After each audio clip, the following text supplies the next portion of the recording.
Next question 16 metre ઊંચાઈ ધરાવતા વીજળીના એક થાંભલાના પડછાઈની લંબાઈ 10 મીટર છે. તો પહેલાં તો આપણે એક થાંભલો બનાવીએ, બરાબર છે, જેની ઊંચાઈ કેટલી છે? તો કે 16 મીટર છે. હવે એના પડછાઈની લંબાઈ 10 મીટર છે. ઇટ મીન્સ કે આનો પડછાયો જે પડે છે, બરાબર છે, એ કેટલા મીટર પડે છે? તો કે 10 મીટર આના પડછાઈની લંબાઈ પડે છે. આ જ પરિસ્થિતિમાં એક વૃક્ષના પડછાઈની લંબાઈ 15 મીટર છે. એક વૃક્ષ છે, બરાબર છે, આ એક વૃક્ષ છે ને એનો પડછાયો જે પડે છે, બરાબર છે, તો એની લંબાઈ કેટલી છે? 15 મીટર આપેલી છે. તો વૃક્ષની ઊંચાઈ કેટલી હશે?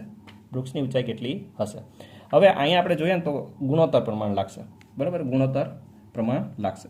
કઈ રીતે? દાખલા તરીકે ઓરિજિનલ 16 મીટર થાંભલો હતો તો એના પડછાઈની લંબાઈ કેટલી હતી? 10 મીટર.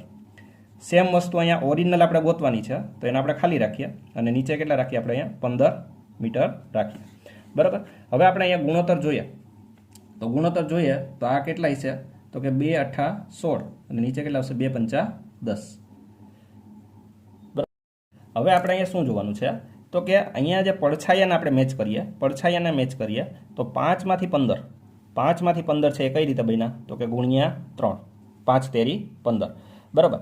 તો સેમ લોજિક આપણે ઉપર લગાડીએ કે નીચે તેરી કરીને 5 તેરી 15 કર્યા તો ઉપર આપણે ગુણ્યા 3 કરીએ તો કેટલા થશે? તો કે 8 તેરી 24, 8 તેરી 24 મીટર, બરાબર. તો આ જે ઝાડ છે એની ઓરિજિનલ લેન્થ, ઓરિજિનલ ઊંચાઈ છે એ કેટલી છે? 24 મીટર હશે. ક્લિયર? તો આપણો ઓપ્શન્સ કયો આવશે? ઓપ્શન્સ બી.